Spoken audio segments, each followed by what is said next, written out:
Créée par le service des sports de la ville d'Yverdon, la course La Bonne Résolution répond à une initiative politique, ce qui n'est pas très courant. La volonté de départ était d'encourager la population à bouger au travers de différents projets accessibles à tous et dans différentes disciplines. Organisée début janvier pendant une période creuse après les fêtes, où il n'y a aucun dossard à se mettre sous la dent, La Bonne Résolution, nom très justement trouvé, a rapidement trouvé son public et répond à cette volonté. Et comme les bonnes résolutions comprennent juste avant les 12 coups de minuit, les inscriptions pour la course ont très souvent lieu les derniers jours avant la fin des inscriptions. Au lancement, cette manifestation avait une particularité singulière. C'était que pour un dossard acheté, il y avait une entrée au bain thermo qui était offerte. Les bains étant en travaux, son organisateur a dû faire preuve d'imagination pour réinventer la course et le niveau des inscriptions est en train de retrouver les valeurs d'autrefois. La nouveauté s'accompagne par des prestations en vue de la préparation de la course qui sont proposées par le service des sports. Plongez avec moi dans la découverte de cette super initiative qu'est la course de la Bonne Résolution, en compagnie de Pierre Taramarca, qui a intégré l'aventure il y a quelques années, tout d'abord en tant que stagiaire et maintenant aux commandes de ce rendez-vous incontournable pour de nombreuses familles et sportifs, loin à la ronde. Je vous souhaite une très belle écoute. Bienvenue dans Au-delà du mur, le podcast dédié à tous les passionnés de l'asphalte, de la nature ou de la piste. Ici, nous allons explorer les recoins de l'univers de la course à pied, que vous soyez novice ou que vous ayez déjà plusieurs dossards à votre actif. Au fil des épisodes, nous plongerons au cœur de la préparation physique et mentale, nous décortiquerons les secrets d'une nutrition équilibrée et nous nous pencherons sur les enjeux cruciaux de la santé pour vous permettre d'atteindre vos objectifs en toute sérénité. Si vous recherchez des avis d'experts, des témoignages de sportifs, des conseils pratiques pour vous aider à améliorer votre condition physique, à renforcer votre mental et à optimiser votre alimentation, tout ça dans la bonne humeur, vous êtes au bon endroit. Prenez une profonde inspiration, relâchez toutes les tensions, votre voyage au-delà du mur commence ici. Le jour de l'enregistrement, il y avait des travaux dans le bâtiment et une perceuse a absolument tenu à participer au podcast. Je vous prie de m'excuser pour les désagréments. Alors le service des sports, il a été mis en place en 2016 et c'était Ophélia Jeanneret qui a repris, qui était chef du service des sports, qui a vraiment mis en place une stratégie à long terme. On a un plan directeur en fait au niveau du service des sports qui donne une stratégie jusqu'à l'horizon 2030 avec des plans d'action en fait chaque 5 ans, 6 ans. Et en fait, on se donne des objectifs à respecter. On a différents volets, on va dire, comme le sport pour tous, le sport de compétition. Le but, en fait, c'est de servir en fait, la population, de donner envie de faire du sport et de mettre en place des manifestations, des soutiens au niveau de notre ville. C'était quoi le constat de base, justement, quand ce service des sports il a été créé? Vous vous êtes rendu compte il y a un lac, les gens ils y vont pas, ou l'hiver dans ses plats, il y a personne qui avait là, ou c'est parti de quoi? Alors, j'ai pas toutes les clés en main pour te donner une réponse complète, vu que je n'étais pas là avant 2016. Mais à la base, il y avait vraiment rien. Il y avait une personne qui s'occupait un petit peu des soutiens aux sociétés sportives, quelques manifestations, mais il n'y avait rien de concret pour pouvoir suivre de manière adéquate ce que c'est créer des manifestations ou aider des organisateurs. Et puis oui, on a quand même un très beau lac, on a toute une zone sportive qui est quand même assez incroyable à Yverdon-les-Bains. Tout est proche de la gare et puis au fur et à mesure, les installations sportives ont été améliorées, de nouvelles qui ont été créées et c'est un peu ça que sert le service des sports derrière. Et alors, il y a un service des sports, c'est bien, mais le côté politique là derrière, il a joué quoi comme rôle? Ça a été un gros rôle politique. Il y avait Ophélia Jeanneret qui a été engagée, mais il y a aussi Monsieur Jean-Daniel Carrard qui est au niveau politique. Il était d'abord municipal, ensuite il est devenu président de la commune, et puis c'est à ce niveau-là qu'il a aussi amené son attrait pour le sport, un gros poids politique pour avoir cette création d'un vrai service au niveau de la ville. Donc ça a beaucoup joué au niveau politique pour la création de ce service. Et si on prend, tu parlais de la vision 2030, vous êtes fixé quoi comme objectif?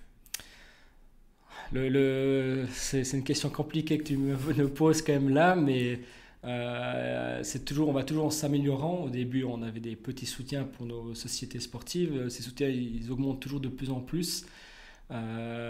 au niveau des manifestations, eh ben, on a toujours comme vœu de s'améliorer, de faire venir plus de manifestations, d'être aussi plus fort au niveau des soutiens qu'on propose aux différents organisateurs. On a tout ce qui est aussi le sport de compétition, un autre volet où aussi on améliore de plus en plus nos soutiens et la manière de le faire. Et on a tout au niveau des installations également et le sport pour tous.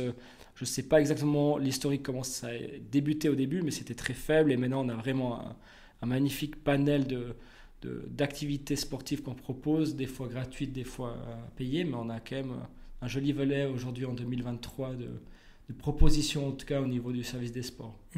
Et tous vos services, ils s'adressent à quelle catégorie d'Yverdonoises et Yverdonois? En fait, vraiment, c'est depuis la toute petite enfance jusqu'à, on va dire, la catégorie des seniors, qui n'est pas un très bon mot, mais il n'y a pas vraiment d'âge, on va dire 0-99 ans. On a autant des activités pour les tout petits que pour les personnes plus âgées. On a même des cours intergénérationnels où on mélange les deux, donc on essaie vraiment de toucher le plus de publics différents. Ouais. Là, on va sauter le pied joint dans la manifestation pour laquelle je suis ici. C'est la course de la bonne résolution. J'ai eu la chance d'y participer. C'était... je ne me rappelle même plus, mais en tout cas, j'ai 2 bonnets de la BR. Il y a un truc particulier avec la bonne résolution, au-delà du nom. D'ailleurs, il va falloir que tu me dises d'où ça sort. C'est que dans les éditions auxquelles j'ai participé à l'époque, on avait la course qui se terminait entre guillemets dans les bains. Mais avant qu'on parle un peu de la course et puis de cette idée de se terminer dans les bains, pourquoi la bonne résolution? Alors, la course de la bonne résolution, c'était, pour la petite histoire, il y avait une sorte de période où rien ne se passait en début d'année. D'ailleurs, un peu partout, les sports sont mis un petit peu à l'arrêt. Et le but, c'était d'animer, en tout cas dans notre calendrier annuel de nos manifestations, de mettre une manifestation sportive ouverte à toutes et tous, d'où donc le choix de janvier. On est l'une des premières courses à pied, je pense, du calendrier, en tout cas de course à pied en Suisse romande. Et le nom de la course, en fait, il provient juste de... Voilà, on est juste après les fêtes, on est en début d'année, on a bien mangé. Prenez une bonne résolution pour cette année, participez à une course, faites du bien pour votre corps et votre santé de manière générale. Et c'était un peu ça l'objectif de la course. Et puis c'est vrai qu'au début, donc la course date de 2018, ce sera la 6e édition en 2024. Et c'était, voilà, vous faites la course et vous terminez votre course dans des bains chauds au centre thermal d'Yverdon. On en parlera peut-être après, mais c'est plus le cas désormais. Mais c'était un peu ça, c'était le cadeau à la fin de la course, des bons bains chauds. Et est-ce que l'idée, elle a plu tout de suite ou il a fallu quelques éditions pour que les gens y mordent? Alors la première édition a fonctionné moyennement, mais c'est une première course, un premier événement. Il y avait, je crois, à peu près 500 personnes. C'était quand même déjà bien sûr. Mais le fait que la course se démarque un petit peu avec ces bains chauds à la fin, ça a quand même pris dès le début. C'est quelque chose qu'on revient de nouveau après, on reviendra, mais c'est quelque chose qui manque. Désormais, on reçoit beaucoup de demandes. Ah, mais il n'y a plus les bains chauds. Malheureusement plus. On en discutera après, bien sûr. Mais c'est quelque chose qui nous a fait nous démarquer un petit peu de la concurrence parce qu'il y a beaucoup de courses à pied en Suisse romande. Même pendant cette période, maintenant, il y en a de plus en plus. La bonne résolution, c'est un de mes moteurs que je combats justement avec le podcast. C'est l'impulsivité dans les décisions, commencer la course à pied puis faire un marathon le mois d'après. En ce qui concerne les inscriptions, est-ce que vous voyez justement ce côté bonne résolution, ce côté impulsivité dans les inscriptions, c'est-à-dire les gens s'inscrivent à l'ADER ou dès que vous ouvrez les inscriptions, vous avez déjà les gens qui participent? Alors on le remarque à 100% parce que quand j'ai repris justement ce travail au niveau de la ville, j'ai eu des gros coups de stress parce que je travaille beaucoup entre Noël et Nouvel An et en tout cas ces 2 dernières années, c'était marquant.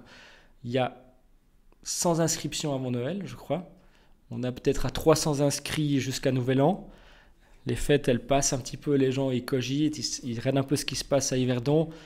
Et l'année passée, en tout cas, on arrivait à 800-900 inscriptions entre la première semaine de janvier et la deuxième, qui est donc le week-end de la manifestation. Donc non, c'était flagrant, c'est impulsivité au dernier moment. Bon, les gens, aujourd'hui, ils regardent beaucoup la météo. Il y a plein de facteurs qui font qu'ils s'inscrivent aussi un petit peu à la dernière minute. Mais là, c'est flagrant. Ouais. Pour cet événement, en tout cas, c'est le cas.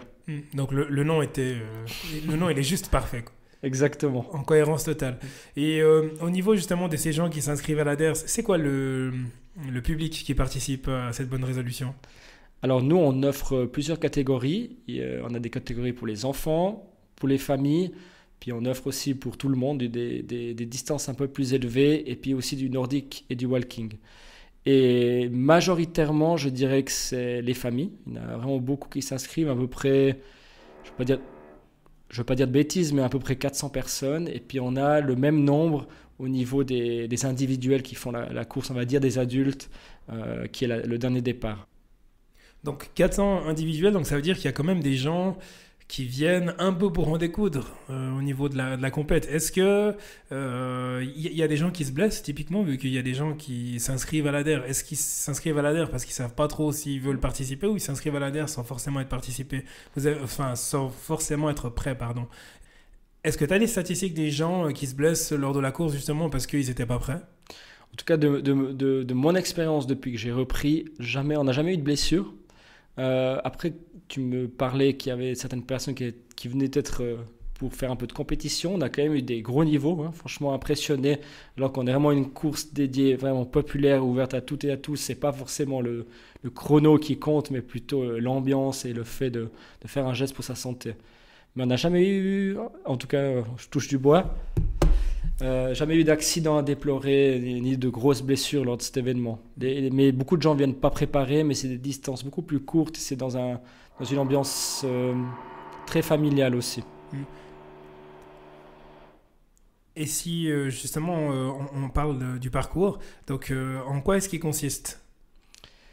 Alors, ces dernières années, on a dû changer plusieurs fois on a changé de lieu depuis 2023. Donc cette année, on a changé de lieu. On est parti du centre thermal pour revenir au centre-ville, au milieu de la place Pestalozzi, où se déroule donc le départ et l'arrivée. Et on avait proposé un parcours qui faisait découvrir le centre-ville et le bord du lac. Ce parcours a posé plusieurs problématiques au niveau du trafic. Oui, pour les parcours, il y a eu des problématiques au niveau du trafic en 2023. Donc on s'est dit qu'on proposait un nouveau parcours. C'était un peu contre notre volonté. On propose un nouveau parcours qui reste quand même dans le centre-ville. C'est à peu près le même parcours que l'année passée, que cette année, mais qui va faire découvrir le centre thermal. On revient un petit peu aux sources, et la nouvelle passerelle sur la Thielle, afin de découvrir un nouveau lieu aussi. Même si c'est dédié cette course principalement aux Yverdenoises et aux Yverdenois, ça permet de faire découvrir des lieux qui sont déjà connus par certains, peut-être pas par des nouveaux habitants. Donc c'était ça un peu l'idée derrière aussi. Et au niveau appropriation de la course, c'est ton bébé, j'ai l'impression un peu, cette bonne résolution. Comment est-ce que tu l'as vu évoluer avec ces années? Est-ce que les Yverdenoises et Yverdenois, ils s'identifient à cette course? Alors pour reprendre, c'est pas mon bébé, c'est plutôt le bébé de la personne qui était là avant moi. Maintenant c'est le tien. Maintenant je l'ai repris ça. Non, mais Laetitia Jobin qui était à ce poste avant, c'est un peu elle qui a mis sur pied toute cette manifestation et qui lui a donné un petit peu son ADN propre. Mais maintenant, oui, je me suis approprié cet événement, et c'est vrai qu'on a à cœur de garder en tout cas une course autant populaire et qui met en avant, on a changé un petit peu le principe et le concept en revenant vraiment au centre-ville, afin de mettre aussi en avant ce centre-ville. Et ce qui est intéressant avec Yverdon, c'est qu'on a une ville vraiment à échelle humaine, elle n'est pas très grande. Et on peut se permettre en fait de découvrir vraiment pas mal du territoire yverdenois grâce à la course à pied. Donc c'est quand même ça aussi qu'on voulait. On se veut une sorte de corrida, mais on n'a pas la volonté de faire plusieurs tours sur des petites boucles, mais d'essayer de faire découvrir un petit peu cette beauté de la ville d'Yverdon qui est peut-être un peu méconnue. On a beaucoup de participants qui viennent d'Yverdon, ça c'est clair, c'est la plus grande majorité. Mais on a aussi beaucoup de Vaudois, des Valaisans, des Genevois qui viennent quand même faire cette course. Donc on a aussi envie de leur faire découvrir ces lieux qui sont quand même assez magiques. En début de discussion, et d'ailleurs plusieurs fois pendant la discussion, on a abordé le thème des bains. Sans vouloir polémiquer, explique-nous comment ça se passait au début pour ceux qui ne connaissaient pas cette course, et puis comment ça se passe maintenant. Peut-être que ça sera aussi un bout de solution pour celles et ceux qui se posent des questions quant à l'avenir. Oui, c'est une très bonne question, parce qu'on reçoit encore beaucoup de demandes par rapport « Ah ouais, il y a l'entrée des bains, après la course, c'est trop génial, on va venir, est-ce que c'est toujours le cas ?» Alors non, ce n'est plus le cas. Donc depuis 2018, c'était en fait un partenariat total avec les bains. Et le départ et l'arrivée se passaient sur le parking des bains et chaque personne avait accès donc au bain à la suite de l'événement. Et c'était en fait le samedi soir avant et la course se faisait durant la nuit. Enfin, c'était en soirée. Il faisait déjà nuit, donc il y avait les jeux de lumière. Ensuite, les bains étaient ouverts plus tard, donc il y avait toute cette ambiance très spéciale qui fonctionnait très bien. Et depuis 2022, c'était la dernière édition, le centre thermal avait décidé d'entreprendre des travaux pour améliorer les bains de manière générale. Donc ils nous ont expliqué qu'on ne pouvait plus faire là, plus faire sur le parking et qu'ils ne participeraient plus non plus à ce partenariat pour offrir une entrée vue qu'il y avait des travaux qui se faire. À ce jour, les travaux n'ont toujours pas été commencés ou peut-être en partie, je ne suis pas tout à fait au courant. Mais ça explique pourquoi on a délocalisé la course et qu'on se retrouve maintenant au centre-ville. Et c'était une volonté politique et aussi du service des sports de mettre en avant le centre-ville. Donc c'est pour ça qu'on est là maintenant. Donc il n'y a plus l'entrée au bain, mais on a mis d'autres choses qu'on pourra discuter en place après. Ouais. Mais ben, allons-y directement. Cite-moi une, par exemple. Alors justement, on avait proposé de mettre en place, pour pallier un petit peu à ces bains chauds, on a voulu un peu surfer sur ça en proposant des bains froids. Ça peut faire peur peut-être au premier abord, mais on a mis en place en fait des bains froids dans l'optique. On s'est dit voilà, on va se préparer au froid qui arrive, aussi à cette course. Donc on propose depuis l'année passée des initiations une fois par mois à la population. Ça touche autant les personnes qui souhaitent s'inscrire que celles qui ne souhaitent pas s'inscrire. Et on propose à une quarantaine de personnes de venir à notre piscine plein air pour tester la baignade en eau froide. On a des gens qui sont formés et qui sont prêts. Moi, j'ai testé et ça a prouvé. C'est très difficile à rentrer, mais ça fait un bien fou après et ça a des propriétés vraiment très, très bénéfiques sur la santé. Donc, on est très heureux d'avoir mis ça en place. Et puis, on s'est dit encore pour préparer au mieux ces personnes au froid et à la course, on a mis en fait en place une série d'entraînements qui est aussi ouverte à la population, gratuite. Toutes ces activités sont totalement gratuites et sont offertes par le service des sports et plus largement la ville. Et donc on met ces entraînements en place qui sont gérés par un professionnel et qui forment les personnes à la course à pied avec des exercices, mais également sur le parcours directement pour être prêt le jour J. Ce qui évite peut-être des blessures pour des personnes qui ne seraient pas préparées ou qui ne seraient pas bien formées à la course à pied. C'est assez fort. C'est même très très fort. Le côté entraînement, je veux dire, alors on parle même pas du côté des bains froids, etc. Alors un jour j'essayerai comme les bains en lac, etc. Je suis persuadé que c'est nickel. Par contre, moi j'attends toujours le sauna après en fait. Donc si vous faites ça avec un sauna après, moi je viens. Je dirais le côté entraînement, c'est hyper malin, c'est brillant. Ça permet de préparer les gens à la course et ça offre peut-être quelque chose que vous offriez pas avant. Donc vous avez réussi à vous renouveler quand même et puis vous adapter à une situation qui était quand même assez compliquée. Donc comment est-ce qu'ils se sentent les gens quand vous leur offrez ça comme alternative? Qu'est-ce qu'ils en disent? Alors au début, c'est vrai que j'avais un peu d'appréhension, me dire voilà, oui, c'est vrai qu'on offre plus ça, mais on offre ceci, mais voilà, je sais que c'est pas le même niveau, on va dire, c'était quand même très spécifique. La première année assez compliquée, il y avait beaucoup de personnes qui nous ont dit ok, c'est dommage, nous on va pas revenir parce qu'on venait vraiment pour ces bains. Donc c'était un peu dommage parce que ça veut dire que les bains c'était un plus que la course et c'est pas ce qu'on voulait donner comme image non plus. Donc on a peut-être perdu un peu de monde, mais au final les chiffres de cette année 2023 ils nous prouvent plutôt le contraire. On a eu un peu moins de 1000 participants, ce qui était vraiment... La meilleure année, c'était en 2019 avec 1200, ça avait vraiment explosé les scores.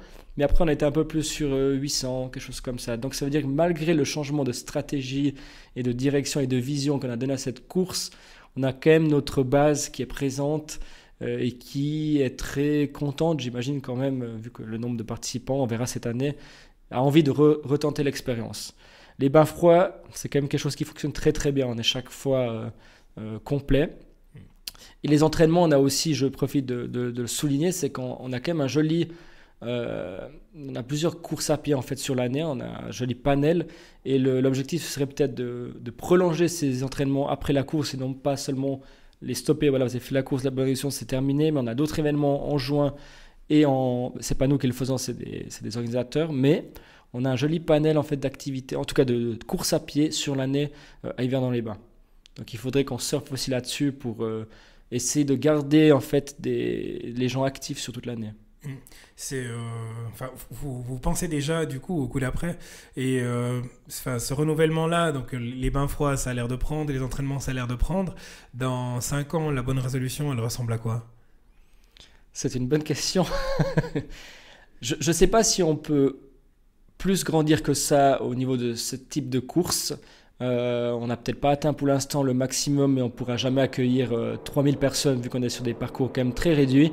Je pense vraiment que c'est une offre qui complète toutes les autres offres qu'on a au niveau du service des sports. On est vraiment durant une période creuse où c'est là qu'il y a le pic de sédentarité, où les gens ont plus de peine à sortir de chez eux. Donc on veut conserver ça. On veut toujours l'améliorer.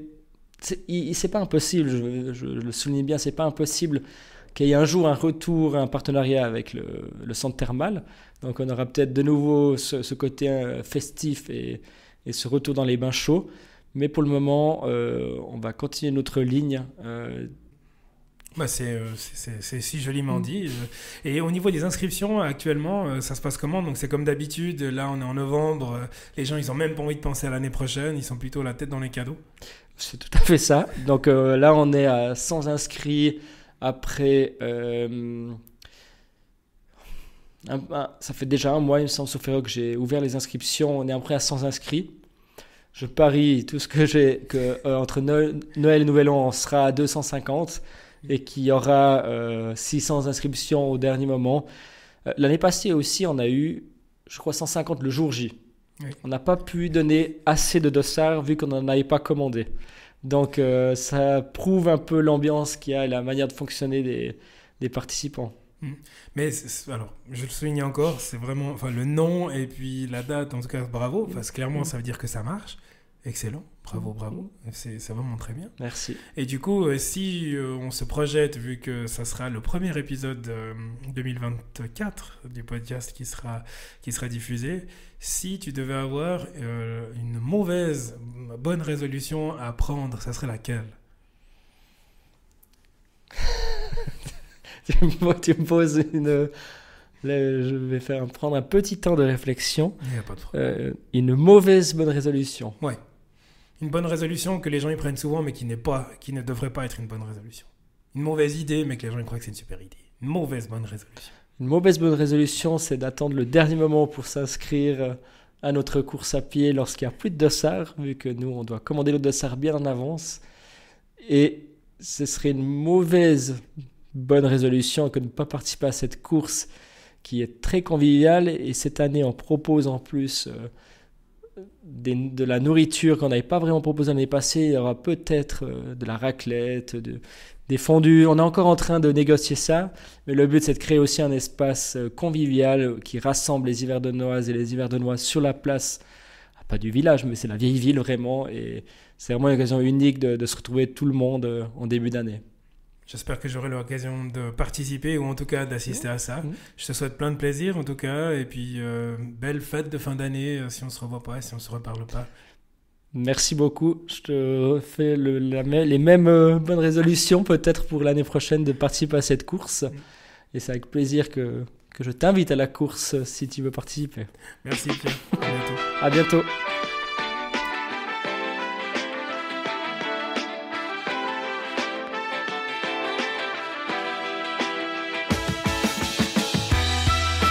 Cet épisode vous a plu, merci de lui laisser un avis 5 étoiles et partagez-le avec vos amis et votre famille.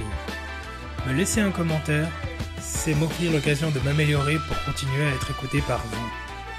D'ici la publication du prochain épisode, vous pouvez retrouver mes aventures sur le compte Instagram podcast Au-delà du mur.